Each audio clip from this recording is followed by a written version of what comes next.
नमस्कार दोस्तों, math junction पे आप सभी का स्वागत है। मैं रितेश आज आपको यहाँ पे एसबीआई पीओ प्री 2018 का क्वेश्चन पेपर सॉल्व कराने वाला हूँ। ठीक है, कुछ नेट की प्रॉब्लम आने से हम क्वेश्चन जो करवा रहा था, मैं लाइव सेशन ले रहा था, वो हो नहीं पाया, तो मैं आपको इस टाइप से सॉल्व करवा देता हूँ। वीडियो बना के मैं अपलोड कर देता हूँ। ठीक, पूरा क्वेश्चन पेपर सॉल्व करा देता हूँ मैं आपको। ठीक है, ध्यान से देखिए, इन क्वेश्चन से हम एनालिसिस करेंगे कि किस टाइप के 2020 के पेपर में क्वेश्चन आने वाले हैं। ठीक है, जिन लोगों ने पढ़ा हुआ है बहुत अच्छी बात है, जिन लोगों ने नहीं पढ़ा तो वो देख लें इसको। ठीक, कुछ आवाज की इसमें दिक्कत आ रही है तो देख लेते हैं। ठीक है, जिन लोगों ने पढ़ा हुआ है तो अच्छी बात है, नहीं पढ़ा है तो आप देख लीजिए। ठीक, पहला क्वेश्चन क्या कह रहा है ये दिया हुआ है आपको। यहाँ पे क्वांटिटी वाले क्वेश्चन दिए हुए हैं। इसमें दो क्वांटिटी में से आपको ये बताना है कि ग्रेटर देन और लेस देन कौन सा है, कौन सी क्वांटिटी बड़ी, कौन सी क्वांटिटी छोटी है। तो देखिए दोस्तों, उन्होंने क्या किया, क्वाड्रेटिक इक्वेशन को ही क्वांटिटी में डाल दिया है, एक्स और वाई के फॉर्म में। ठीक है, तो आप देखिए क्या कह रहा है, x square plus x minus x बराबर 0। अब इसके हमको फैक्टर करना है, इस एक्स के फैक्टर करना है कि जोड़ने पर क्या बने, प्लस एक्स बने, और मल्टीप्लाई करने पर क्या बने, 6 बने। तो आप जानते हैं मल्टीप्लाई करने पर 6 बने तो आपके पास क्या होगा, 3 और 2 होंगे। 3 और 2 होगा, अब ये माइनस का है और ये प्लस का है, जोड़ने पर प्लस का होना चाहिए, आपके पास एक बचना चाहिए, और मल्टीप्लाई कर माइनस का 6। तो अगर 3 प्लस का और 2 माइनस का हो तो आपका हो जाएगा 3 और 2। लेकिन आप बराबर 0 है, 0 को उधर ले जाएंगे तो आपके पास ये माइनस वाला प्लस वाला माइनस में हो जाएगा और माइनस वाला प्लस हो जाएगा। तो ये आपके पास क्या आएंगे सिंबल इसके, प्लस माइनस का 3 और प्लस का 2, ये बनेगा। अब ये देखिए 12 है और यहाँ पे 7 है, तो मल्टीप्लाई करने पर क्या आना चाहिए, 12 आना चाहिए, जोड़ने घटाने पे 7 आना चाहिए। तो 7 के फैक्टर क्या हो जाएंगे आपके पास, 4 और 3। 4 और 3 हो जाएंगे, 7 के फैक्टर 4 और 3, 4 3 12 भी हो जाता है। लेकिन यहाँ पे दोनों प्लस के बराबर को दे जाएंगे तो क्या हो जाएंगे, माइनस माइनस का 3, है नहीं। अब y की वैल्यू दोनों माइनस में है और x की वैल्यू आपके पास एक माइनस में और एक क्या है, प्लस में। ठीक, तो माइनस का 3 दोनों आपस में क्या हो गए, बराबर, मतलब आप बोल सकते हो x बराबर y। लेकिन जब -4 से कंपेयर करेंगे दोनों की, तो दोनों -3 भी बड़ा हो जाएगा, प्लस का 2 तो ऑलरेडी बड़ा है ही, मतलब x क्या हो जाएगा, बड़ा भी हो जाएगा y से। तो आपका आंसर क्या बनेगा, x greater than equal to y। और ये आपके पास first quantity second quantity relation क्या बनेगा, x, ये first quantity greater than equal to second quantity, मतलब थर्ड आंसर आपका आएगा। क्लियर है। नेक्स्ट क्वेश्चन देखते हैं। देखिए दोस्तों क्या दिया हुआ है, इफिशियंसी दी हुई है, टाइम एंड वर्क का क्वेश्चन है। A's efficiency is 25% more than B's efficiency, है नहीं, ए की क्षमता बी से 25% ज्यादा है। अब फर्स्ट क्वांटिटी में क्या दिया हुआ है, ये अपना स्टेटमेंट दिया है। फर्स्ट क्वांटिटी में क्या दिया है, A can do 5/6 of total work in next days and B can do 4/5 of the total work in Y days. ध्यान सुनिएगा, ए और बी आपको दिया हुआ है। ए की क्षमता बी से 25% ज्यादा है, 25% मतलब 4/1/4, है नहीं, मतलब बी की एफिशिएंसी 4 है तो ए की कितनी हो जाएगी, 5, एक ज्यादा, 25%, इट मीन 1/4। ठीक, ये इफिशियंसी की बात कर रहा है। अब दोस्तों मैं मान लेता हूँ यहाँ पे कि टोटल वर्क, अब देखो टोटल वर्क आप जो भी माने तो वो 5 और 6 के फैक्टर में होना चाहिए, है ना, 5 और 6 के साथ में आना चाहिए, ऐसा कुछ ले जो 5 और 6 दोनों से कट जाए। तो मैं टोटल वर्क जो ले लेता हूँ, टोटल वर्क वो ले लेते हैं हम लोग 60। ठीक है, अब 60 हमारा टोटल काम है, तो ए जो है 6 में से 5 काम कर देता है, टोटल 6 में से 5 काम कर देता है एक दिन में। सुनिएगा, तो अगर 6 की वैल्यू अगर मैं 60 ले लूं तो 5 की वैल्यू कितनी हो जाएगी, 50 हो जाएगी। मतलब हम कह सकते हैं ए भाई साहब के साथ में ए 50 काम कर देता है टोटल 60 काम में से, 60 काम में से 50 काम एक दिन में कर रहा है। अब देखिए आप जानते हैं कि 50 काम कर रहा है, अब ए जो है एक दिन में 5 काम करता है, तो 50 काम करने में से कितना टाइम लगेगा, तो आप बोलोगे 10 दिन। तो x की जो वैल्यू आई है वो आ गई 10 दिन। अब b को भी इसी टाइप से ले लें, तो देखिए यहाँ पे दे रहा है क्या, 4/5 दे रहा है। 4/5, 5 की वैल्यू 60 दी हुई है, टोटल वर्क 60 है, जिसमें से ये कर रहा है 4, तो हम बोल सकते हैं कि 60 में से ये जो है 48 काम कर रहा है। 5 की वैल्यू 60, 1 की वैल्यू 12, 12×48, तो आप जानते हैं 48 काम कर रहा है, एक दिन में 4 काम करता है, तो बताइए 48 काम करने में कितने दिन लगेंगे, 12 दिन। तो ये आया y की वैल्यू, y की वैल्यू 12 दिन आ गई, x की वैल्यू 10 दिन आ गई, मतलब y बड़ा है, तो आपके पास second quantity greater than first quantity, आपका आंसर बनेगा बी। नेक्स्ट क्वेश्चन देखिए दोस्तों, sum of 8 consecutive even number is S1। 8 क्रमागत सम संख्याओं का योग S1 दिया हुआ है। अब फर्स्ट क्वांटिटी में क्या कह रहा है, sum of second number and 8 number is S1, sum of third and 6 number is S1। देखिए आप सबसे पहले तो आप देखिए कि 8 कॉन्जिक्यूटिव इवन नंबर क्या होंगे, ठीक है। आप चाहते हैं 2 4 6 8 लिख सकते हैं, आपकी इच्छा हो 10 से स्टार्ट कर सकते हो, जहां से स्टार्ट करना हो कोई दिक्कत नहीं, आप कर सकते हैं। तो हम ले लेते हैं भैया x ले लें, x+2 ले लें, x+4 ले लें, 6 ले लें, x+8 ले लें, x+10 ले लें, 12 और x+14। ये आपके पास देखिए 8 कॉन्जिक्यूटिव इवन नंबर आ गए। दूसरी और आठवीं संख्या का योग देखिए, दूसरी संख्या हमारे पास क्या है, x+2, आठवीं संख्या क्या है, x+4। तो फर्स्ट क्वांटिटी में इन अगर दोनों को जोड़ दें तो क्या हो गया, 2x+16 हो जाएगा। दूसरी और आठवीं को जोड़ दिया, फर्स्ट क्वांटिटी में आ जाएगा।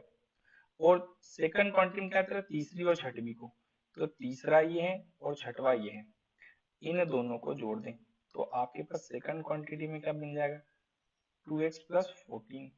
अब आप देखिए फर्स्ट क्वांटिटी बड़ी दिख रही है आपको, 2x+14 नहीं है, ये 2x+16 दिया हुआ है फर्स्ट क्वांटिटी में, तो फर्स्ट क्वांटिटी बड़ी हो गई, तो आपका आंसर क्या आ जाएगा, पहले वाला।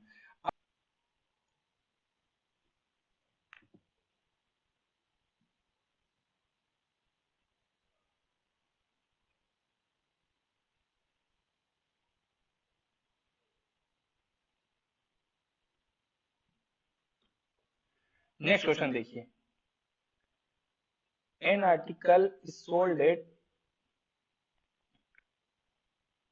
15,000 rupees after allowing a discount of 12.5% on MRP। किसी वस्तु को 12.5% की छूट, अंकित मूल्य पर 12.5% छूट देने के बाद 1500 में बेचा जाता है। अब देखिए पहले कितना रुपया दिया, पहली क्वांटिटी में 550 रुपए दिया, दूसरी क्वांटिटी में क्या पूछा है, mark price of article, article का मार्क प्राइस निकालना है। अब 12.5% की छूट दी है, 12.5% मतलब 100 रुपए पे 12.5 रुपए की छूट दे दी, 87.5 में बेच दिया उसको, ये सुनो। या फिर हम 12.5 को आप लिख सकते हो 1/8, 1/8 लिख सकते हो, मतलब आपके पास जो है एमआरपी जो बनेगा वो 8 रुपए है, 1 रुपए का डिस्काउंट दे दिया, मतलब सेलिंग प्राइस जो बनेगा वो आपका 7 रुपए बनेगा। और 7 की वैल्यू दोस्तों आपको दिया हुआ है 1500 रुपए, 7 की वैल्यू 1500, तो एमआरपी 8 की वैल्यू कितनी हो जाएगी, अब 7 की 15 है तो 8 की 1500 से ज्यादा ही होगा, यस और नो। अब आप जानते हैं 8 1500 से ज्यादा होगा, तो यहाँ पे देखिए ये कितना दिया हुआ है 550 रुपए, और ये अंकित मूल्य ज्यादा होगा, तो हमारा आंसर सेकंड क्वांटिटी क्या हो जाएगी, ज्यादा, तो आपका आंसर क्या आएगा, बी। एमआरपी आपका ज्यादा आ जाएगा, तो आपका आंसर क्या बनेगा, बी, की second quantity greater than first quantity, first quantity less than second quantity, yes और नो। तो सॉल्व भी करने की जरूरत नहीं, बस आप इसको थोड़ा सा एनालिसिस करके देखते जाइए, आप जल्दी से जल्दी आंसर दे सकते हैं, यही काम करना है आपको, ठीक है। इसीलिए हम पेपर जो आते हैं हमारे पास, प्रीवियस ईयर के पेपर से हम यही एनालिसिस करते हैं कि क्वेश्चन को हम जल्दी कैसे कर पाएंगे, एग्जाम में किस टाइप क्वेश्चन आएंगे तो उन्हें जल्दी कैसे करें, ये एनालिसिस करना है आपको यहाँ पे, ठीक है दोस्तों। नेक्स्ट क्वेश्चन पढ़ते हैं। देखिए क्या दिया हुआ है, if speed of boat is 500% more than speed of current, speed of boat is 500% more than speed of current। देखिए बोट आपको दिया हुआ है यहाँ पे, बोट और करंट, तो W, ठीक है, B plus W down stream में होता है, अप स्ट्रीम में क्या होता है, B माइनस W होता है। ये आपका डाउन स्ट्रीम और ये आपका अप स्ट्रीम। अब हमें यहाँ पे दिया हुआ है कि बोट की जो है चाल, नाव की चाल धारा की चाल से 500% ज्यादा है। 500% ज्यादा है मतलब अगर यहाँ पे अगर ये बोट 100 की स्पीड से चल रहा है तो सॉरी, धारा की चाल अगर 100 हो तो बोट की चाल जो होगी वो कितनी होगी, 600 होगी। तो मैं इसको 1 ले लेता हूँ, तो ये कितना हो जाएगा आपके पास, 6 हो जाएगा। नाव की चाल 6 तो धारा की चाल 1, इससे ये कितना ज्यादा है, 5 ज्यादा है, मतलब 500% ज्यादा है, ठीक है। तो ये 6 और ये 5। अब आप देखिए क्या बोल रहा है नेक्स्ट, फर्स्ट क्वांटिटी क्या बोल रहे हैं यहाँ पे, x, if boat can travel a distance of 63 km in 3 hours, boat can travel a distance of 63 km in 3 hours, नाव जो है 63 किलोमीटर की दूरी 3 घंटे में तय करती है, इन डाउन स्ट्रीम मतलब धारा की दिशा में। If then x is the speed of boat in upstream, तो अप स्ट्रीम में हमें बताना है कि नाव की चाल क्या होगी। अब आप जानते हैं कि 63 चल रहा है, 63 चल रहा है 3 घंटे में, तो 1 घंटे में कितना चलेगा, 21 चलेगा। वो ये दोनों को मिला है 6 और 3 कितना हो, 6 और 1 कितना होगा, 7, 7 बराबर 21, तो 1 की वैल्यू 3 आ जाएगी आपके पास। तो आपके पास धारा की चाल 3 और नाव की चाल 18, 18 और ये कितना है 3। तो धारा के विपरीत, तो धारा के विपरीत ये देखिए 18 और 3 इसमें से माइनस कर दे, 18 माइनस 3 कितना हो जाएगा आपका 15, ये आपका आ जाएगा 15 किलोमीटर पर आवर आंसर। तो पहला तो आएगा 15 और दूसरा भी क्या दिया, दूसरी क्वांटिटी क्या दी 15, मतलब दोनों बराबर है। आंसर क्या बनेगा, first quantity equal to second quantity और नो रिलेशन, तो ये आंसर आएगा आपका फर्स्ट, ये लास्ट वाला आंसर। क्लियर है दोस्तों, ये कुछ क्वांटिटी बेस्ड क्वेश्चन आए हुए थे 2018 में एसबीआई पीओ प्री का पेपर ये, ठीक। नेक्स्ट क्वेश्चन देखिए क्या कह रहा है, sum of volume of cylinder and volume of cone is 2190 centimeter, height of the both cylinder and cone is same, height of the both cone and cylinder is same, कितना दिया हुआ 10 centimeter। if the radius of cone is 15 centimeter then find the ratio of radius of cylinder to the radius of cone। Ratio चाहिए हमें radius of cylinder to the radius of cone, बेलन की त्रिज्या और कोन की त्रिज्या, शंकु की त्रिज्या का अनुपात चाहिए।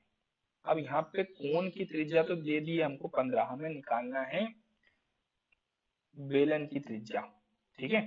तो हमें इन दोनों के आयतन का योग दिया हुआ है। अब आयतन क्या होता है आप जानते हैं, बेलन का आयतन नहीं हुआ हमारा अभी तक किसी से मैच, बेलन का आयतन पाई आर स्क्वायर एच, ये आ गया पाई आर स्क्वायर एच, मैं इसको स्मॉल ले लेता हूं। देन कोण क्या होता है 1/3 पाई आर स्क्वायर एच, ये कैपिटल आर ले लेते हैं। आपके पास हाइट दोनों की सेम है, ये दिया है 2190 पाई, तो पाई से पाई कॉमन आ जाएगा, कैंसिल हो गया। आर यहाँ पे दिया हुआ है एच 10 है, तो 10 एच कॉमन ले लेता हूँ। यहाँ पे आर स्क्वायर प्लस 1/3 कितना दिया हुआ, ये 15 और ये 15 दिया हुआ दोस्तों, 3 से कट गया 5/15, 5 75, ये सुनो, ये 0 से ये 0 पे कट गया 75, अगर 219 में से कम कर दोगे तो आर स्क्वायर बराबर 144 आ जाएगा, मतलब आर की वैल्यू आपके पास आ जाएगी 12, आर की वैल्यू 12 आ गई। और ये आपके पास किसकी रेडियस आ गई है, सिलेंडर की रेडियस आ गई है, कोन की रेडियस 15 दी है, ये आपके पास 15 दिया हुआ है। इन दोनों का रेशियो आपके पास कितना आ जाएगा, 4:5 का रेशियो आ जाएगा, 4:5 का रेशियो आ जाएगा। क्लियर है दोस्तों, नेक्स्ट देखिए, यहाँ पे एक डिब्बे में 6 नीली गेंदे, 1 लाल गेंदे और 10 हरी गेंदे हैं। ये प्रोबेबिलिटी का क्वेश्चन दिया हुआ है, ठीक है। एक लाल गेंद चुने जाने की प्रायिकता क्या है? तो लाल और नीली गेंदों का योग ज्ञात कीजिए। हमें क्या बताना है? Sum of red balls and blue balls, ठीक। नीली तो 6 दी है, इसमें लाल और निकाल के जोड़ देगा, आंसर आ जाएगा। अब एक गेंद निकालने की प्रायिकता क्या है? तो आप देखिए लाल गेंद कितनी है? x, ये आ गया x। टोटल गेंदें कितनी है? 10 और 6 16 और x 16 प्लस x, ये टोटल प्रोबेबिलिटी, उसमें से x गेंद निकाली गई है, बराबर कितना आ गया? 1/3 दिया हुआ है, ये जो हमें दिया हुआ है 1/3 के बराबर। 3 का मल्टीप्लाई यहाँ क्या हो जाएगा? 3x, 1 का मल्टीप्लाई इस x में x आ जाएगा, 3x प्लस x कितना बचेगा? 2x, और 2x बराबर ये क्रॉस मल्टीप्लाई कितना होगा? 16 के बराबर। तो x की वैल्यू कितनी आ गई आपके पास? 8। x की वैल्यू 8 आ गई है, लाल गेंदों की संख्या 8 है, नीली की संख्या कितनी है? 6, दोनों को मिलाए 14 हो जाएगा आपके पास। ये आपके पास रेड बॉल और ब्लू बॉल कितना दिया आपको? 6, दोनों को मिलाए 14, 14 बॉल्स आपका आंसर हो जाएगा। प्री का पेपर है, सिंपल क्वेश्चन है, ठीक है दोस्तों। नेक्स्ट क्वेश्चन क्या दिया है? ए और बी की आयु का योग 88 दिया हुआ है। कब दिया हुआ है? 6 वर्ष पूर्व, 6 वर्ष पूर्व दिया हुआ है। 6 साल पहले ए और बी की आयु कितनी थी? 88 वर्ष थी। 18 वर्ष पूर्व ए की आयु और 6 वर्ष पूर्व बी की आयु समान थी, तो 2 वर्ष बाद ए की आयु ज्ञात कीजिए। देखो 6 वर्ष पूर्व और ए और बी की आयु कितना दिया? 88। तो वर्तमान में दोनों 6-6 साल बढ़ जाएंगे, दोनों 6-6 बढ़ गए, मतलब टोटल 12 साल बढ़ गए। तो 88 में अगर 12 और ऐड कर दे कितना हो गया? 100। तो ये आपके पास ए प्लस बी की एज कितनी आ गई? 100। अब दोस्तों क्या बोल रहे हैं? एज 18 ईयर एगो, ए की आयु में से 18 कम कर दें और बी की आयु में से 6 कम कर दें, बी इज 6 ईयर एगो, दोनों क्या है? बराबर हो जाएंगे। तो आपके पास a माइनस बी की वैल्यू भी आ गई, कितना आ गया? 12। a माइनस बी, 18 उधर चला जाएगा, 6 इधर आ जाएगा, 18 में 6 का कितना बचेगा? 12, b इधर आ जाएगा, a माइनस बी 12। अब दोनों की वैल्यू कितनी है? 100 और a माइनस बी कितना है? 12। अब देखो a जो है b से 12 साल बड़ा है, तो हमें 100 को बांटना है ए और बी में, तो आप दोनों को 50-50 दे दो। कितना दे दो? 50-50 दे दिया।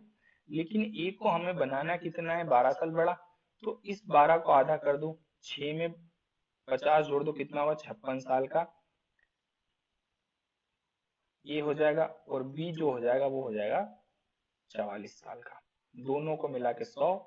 तो ध्यान सुनिए 12, इसको है ना ऐसे करना है आपको कि 100 को बांटना है दो लोगों में, 50-50 दे दिया। अब ए को 12 साल बड़ा बनाना है, तो 12 का आधा कर दो 6, 6 50 में ऐड कर दो 56 हो जाएगा, और 12 की एज में से 6 कम कर दो तो 44 हो जाएगा। क्लियर है?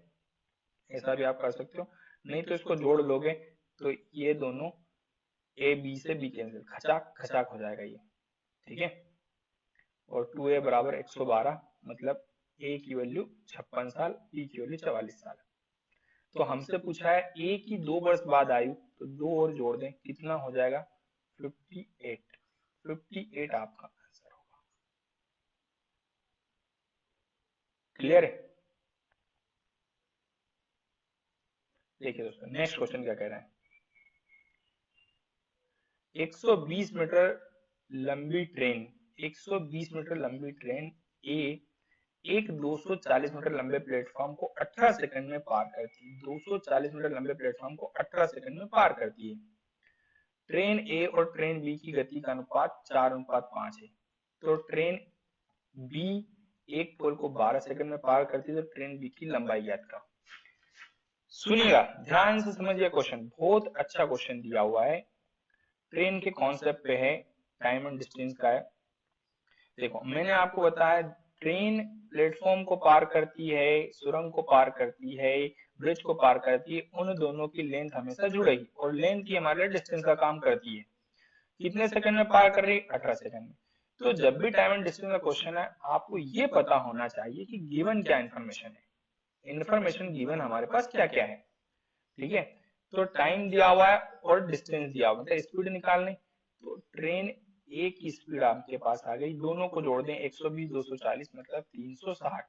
360 को 18 सेकंड में पार करा मतलब कितना आ जाएगा, ये 20 मीटर पर सेकंड ट्रेन ए की स्पीड आ गई।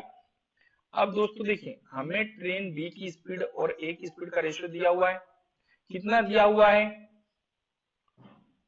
ए और बी का रेशियो क्या दिया हुआ है आपको, 4:5 का रेशियो दिया हुआ है।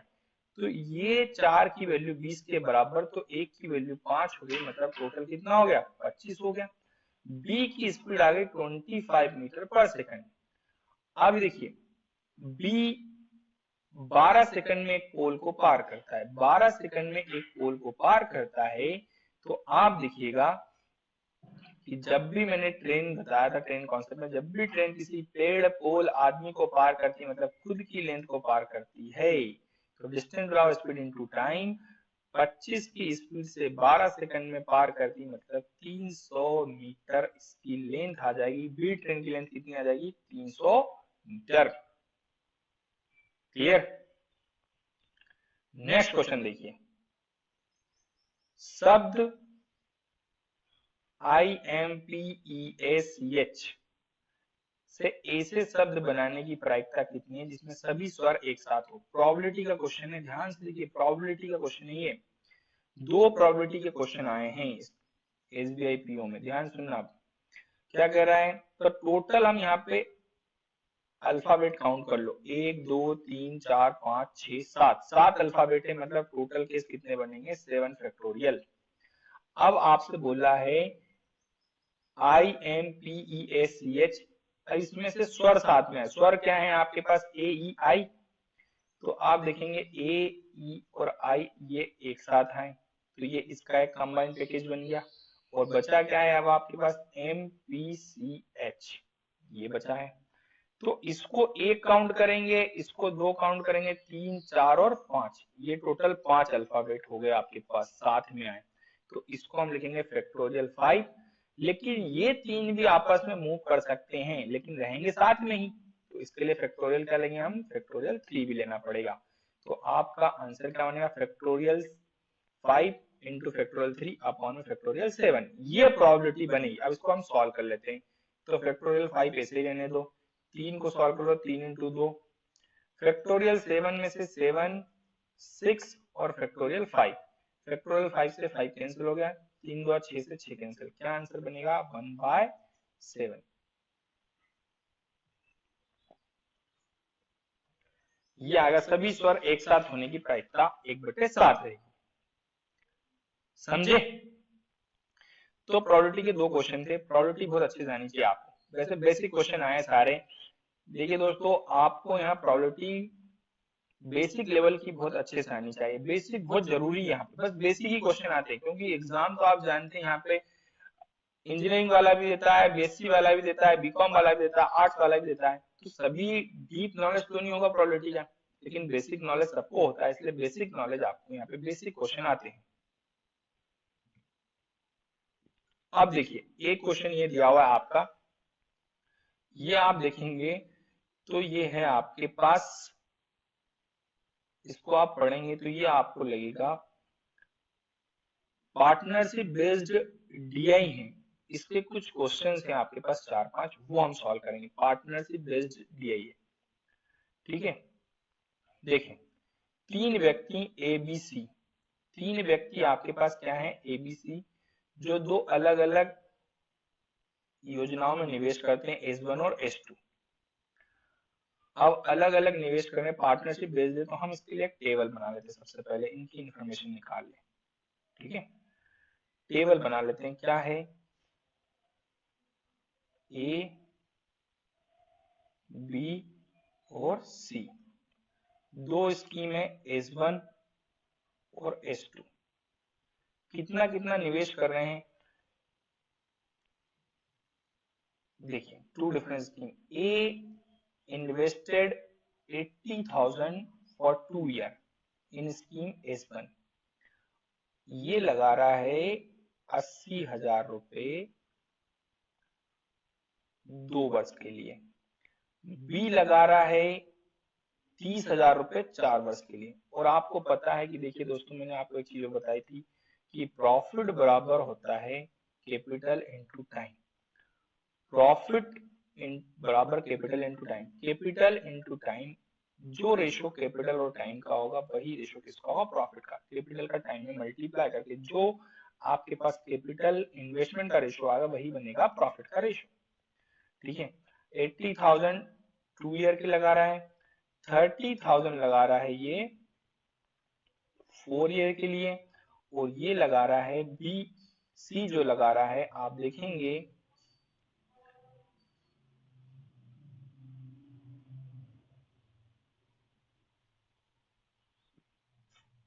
है ना। एंड सी का कुछ बोल रहा है क्या?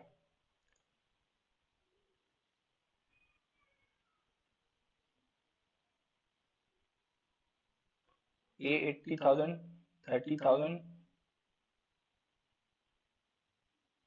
4 ईयर। सी जो लगा रहा है वो कितना लगा रहा है, 5। अब बी को यहाँ पे उसने बोला कि बी अपनी कार बेचकर 10,000 रुपए का लाभ भी प्राप्त करता है, तो बी को 10,000 रुपए का प्रॉफिट भी लिख देता हूँ यहाँ पे थोड़ा सा ब्रैकेट बना के। इसको बी को प्रॉफिट हुआ यहाँ पे 10,000 रुपए का कार बेचकर। सी जो लगा रहा है वो 50,000 रुपए लगा रहा है और 5 वर्ष के लिए लगा रहा है। ये S1 में लगा रहे हैं। और S2 में कितना लगा रहे हैं, तो S2 में आप देखेंगे स्कीम S2 में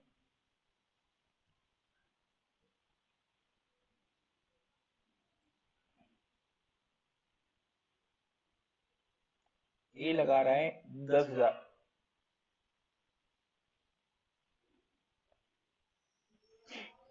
ठीक है, 10,000 रुपए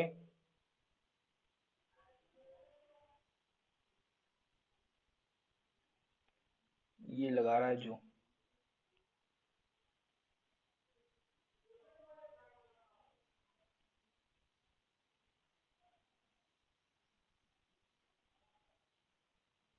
ये जो लगा रहा है 30,000 रुपए 4 वर्ष के लिए S2 में लगा रहा है। बी 30,000 3 वर्ष के लिए लगा रहा है, 3 वर्ष के लिए लगा रहा है। ये लगा रहा है 30,000 रुपए 4 वर्ष के लिए। और ये भाई साहब यहाँ पे ये कुछ इन्वेस्ट नहीं करता है बी। और ये जो लगा रहा हुआ है कितना लगा रहा है यहाँ पे, 10,000 रुपए लगा रहा है। सी 5 S1 में 5 ईयर के लगाया 50,000 और 3 वर्ष के लिए 10,000 लगा रहा है।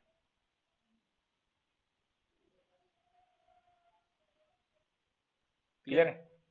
अब यहाँ पे क्या बोल रहा है, total profit in S1 2 lakh. यहाँ पे जो प्रॉफिट दे रहा है वो दे रहा है 2 लाख रुपए, और यहाँ पे दे रहा है 90,000 रुपए। ठीक है, तो अगर ये 3 जीरो से 3 जीरो कैंसिल हो जाएगी, ये भी कैंसिल हो जाएगा। मतलब इनके पास जो रेशियो बनेगा ए बी और सी के पास, पहली स्कीम में क्या रेशियो बनेगा, 16 9 और 25 का रेशियो बनेगा S1 में। और S2 में क्या बन जाएगा आपके पास, देखेंगे 3 ये 0 0 कटेगा, 3 से 3 कैंसिल, 4:1 का रेशियो बनेगा ए और सी का।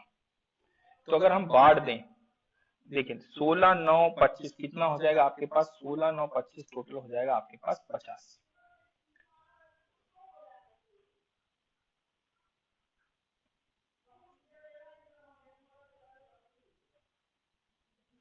एक की वैल्यू 4,000।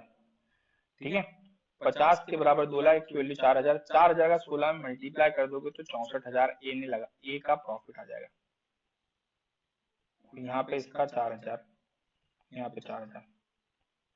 ठीक है, और यहाँ पे देखेंगे तो एक और 4 कितना हुआ, 9 90,000 के बराबर, मतलब एक की वैल्यू 18,000। इसका आ जाएगा 18,000 रुपये, और इसका हो जाएगा 18,000 का यहाँ मल्टीप्लाई करोगे तो 72,000 रुपये, 72,000 रुपये। और आप देखेंगे तो ये इसके पास बी के पास 36,000 तो ये होगा, और 4,000 10,000 रुपए का प्रॉफिट ये ऑलरेडी इसको कार बेचकर मिला था, वो भी हम ऐड करेंगे। ठीक है, तो टेबल आप लोग बना लीजिए क्लियर सी, फिर हम देख आगे बढ़ते हैं। क्वेश्चन पहला क्या कह रहा है, देखिए योजना S1 में B द्वारा और C द्वारा कुल लाभ का अनुपात।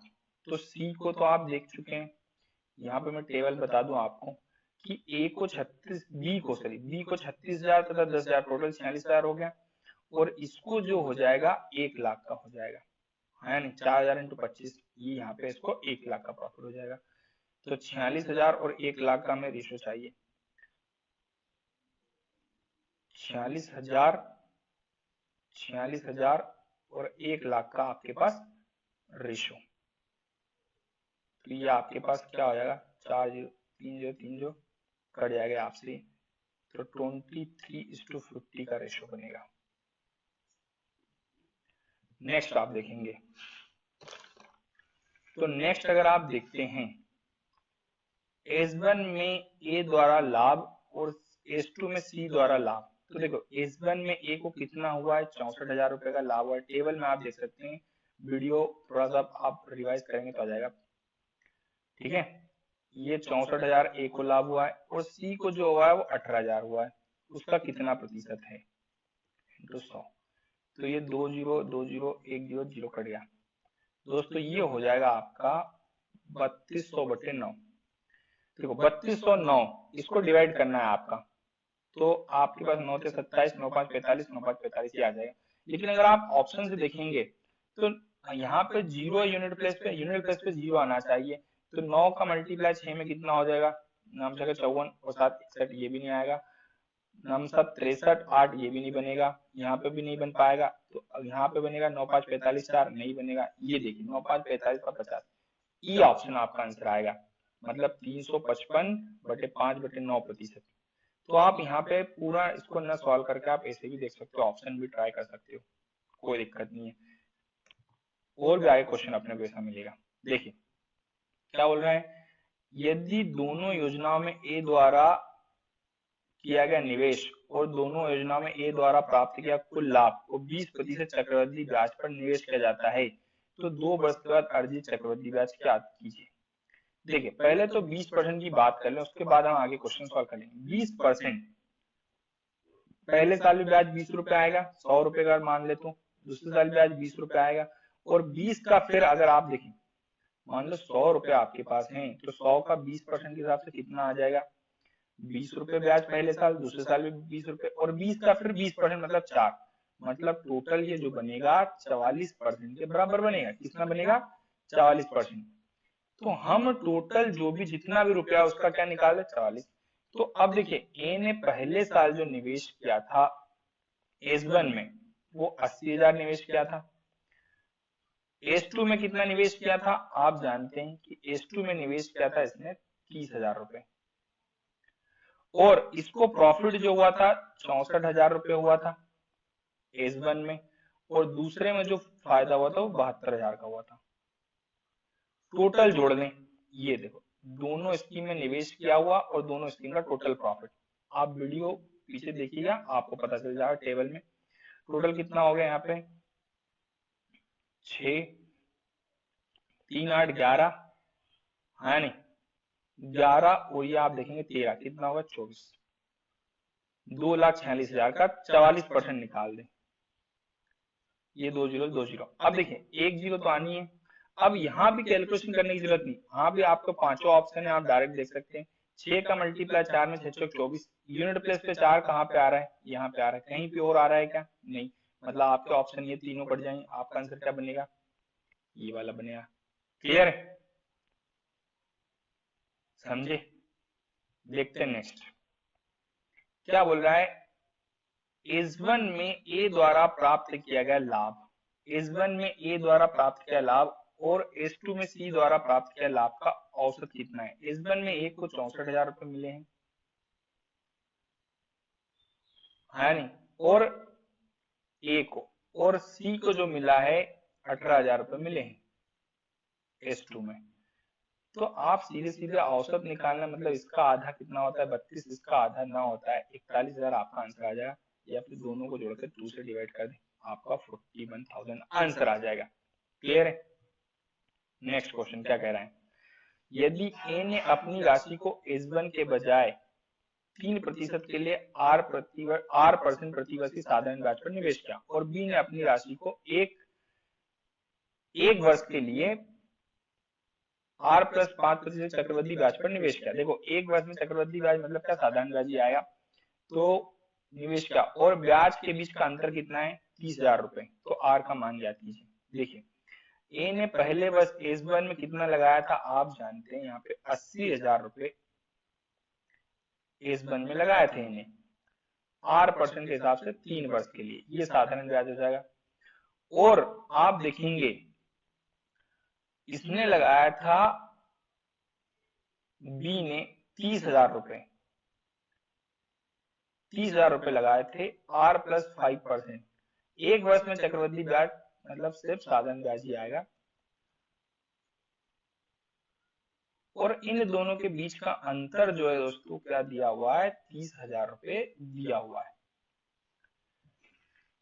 इसको सॉल्व कर लें तो आपके पास आर की वैल्यू आ जाएगी, सिंपल सी बात है। देखिए आपके 2 जीरो से ये 2 जीरो कट जाएंगे, ठीक है, और आप जीरो काटना चाहते थे 2 जीरो से, ये 2 जीरो कॉमन निकल के इधर की 2 जीरो कैंसिल हो जाएंगे। अब ये कितना हो गया, 8 × 24 R, 24 R माइनस, अगर आप देखेंगे 3 R माइनस आपके पास 15 बराबर कितना है, 300। ये 15 उधर चला जाएगा, तो 21 R बराबर 315 हो गया। 21 की टेबल बचपन में आपको याद कराई थी, कितना हो जाएगा, 21 1 जा 21, 25 5 जा 105। ये आपका 15% R की वैल्यू आ जाएगी, 15% आपका क्या हो जाएगा, आंसर आ जाएगा। क्लियर है, सिंपल सी बात थी, सिंपल लॉजिक है इस क्वेश्चन में। नेक्स्ट दोस्तों देखिए, ये आपको अप्रोक्सीमेशन के कुछ क्वेश्चन आए हैं, और बहुत ही सिंपल है अप्रोक्सीमेशन क्वेश्चन, हम ये चारों क्वेश्चन भी कर लेते हैं। देखिए सबसे पहले तो यहाँ पे आपको क्या बोला है, अप्रोक्सीमेशन यहाँ पे पूछा है 2 की पावर क्वेश्चन मार्क, ये 2 की पावर बताना है। तो 32 जो होता है वो क्या होता है, 2 की पावर 5 होता है। 128 जो होता है 2 की पावर क्या होता है, 7 होता है, ये डिवाइड में है, इनटू 1024, ये लिखा है 1024, 1024, तो ये क्या होता है 2 की पावर 10 होता है, और ये लिखा है 8 लिखा हुआ है, ये 8 लिखा हुआ है, 7.98 लिखा है, मतलब 2 की पावर क्या हो जाएगा, 3 हो जाएगा। और आप जानते हैं कि डिवाइड में पावर माइनस होती है और मल्टीप्लाई में पावर जुड़ती है, मतलब हमारे पास 10 और 5 ये दोनों को जोड़ दे 15 हो जाएगा, और 7 और 3, तो आप देखेंगे 5 माइनस 7 प्लस का 10 माइनस के 3, तो ये आ जाएगा 15 में से 10 गया, कितना बचेगा, 2 की पावर 5 बचेगा। तो आपके पास 2 की पावर 5 मतलब आपका आंसर क्या बनेगा, इस क्वेश्चन मार्क का आंसर आएगा 5, ये आ जाएगा। ये देखिए दोस्तों सेकंड क्वेश्चन, ये क्या लिखा है, 340 लिखा हुआ है, ये 144 लिखा है, 64 लिखा है। 340, अब देखिए 140 144 किसका स्क्वायर होता है, 12 का, ये 8 का 20 हो गया। 340 है, 340 को अगर आप 20 से डिवाइड करेंगे 17, आपका आंसर आ जाएगा। क्वेश्चन ओरल कर सकते हैं, अगर आप थोड़ी सी कैलकुलेशन पे ध्यान देंगे तो क्वेश्चन ओरल हो जाएगा। ये क्वेश्चन जो आप देखिए, ये लिखा हुआ है 34% मतलब 100 इंटू 550 अपॉन में क्वेश्चन मार्क है यहाँ पे, ठीक है। ये लिखा है 297, और ये है आप जानते हैं कि 728.95, मतलब ये हो जाएगा 729, और 729 किसका स्क्वायर होता है, 27 का। 27 से कट जाएगा, ये कितने टाइम्स में आप अगर देखेंगे बहुत अच्छे ध्यान से देंगे, 27 बन जाए 27, 27 बन जाए 27, 11 बार कट जाएगा। ये आपके पास 100 2 बार में, और ये कट जाएगा 11 बार में। 50 की टेबल से 2 से कटा कितनी बार में, 17 बार में। 11 से ये 11 कैंसिल, मतलब आपका आंसर आएगा 17, ठीक है। यहाँ पे देखिए 100 अपॉन में क्या होगा, 10 बन जाएगा, ये इंटू 12, यहाँ पे अगर आप देखेंगे तो ये 20 है और ये कितना हो जाएगा 1320, परसेंटेज में 0, ये 2 जीरो से ये 2 जीरो कैंसिल कर दो, कोई दिक्कत है क्या? 12 से इसको काट दें, 12 से कितनी बार 12 कम 12, 12 कम 12 है नहीं, 2 का जीरो का मल्टीप्लाई कर दे 22 और 0, ये आपका आंसर बन जाएगा 220। बड़े सिंपल अप्रोक्सीमेशन थे, देखते से आप कर सकते हो ओरल। तो ये हमने सॉल्व कर लिया SBI PO pre 2018 question paper complete हमने सॉल्व कर लिया दोस्तों। बस आप इस पे पूरे वीडियो को ध्यान से देखें और समझिए किस तरह के क्वेश्चन आए थे। मैं आपके लिए कल फिर लाइव क्लास आने वाला हूं, ठीक है।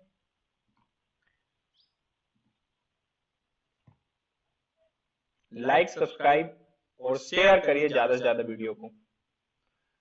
Thank you so much. जय हिंद, जय भारत।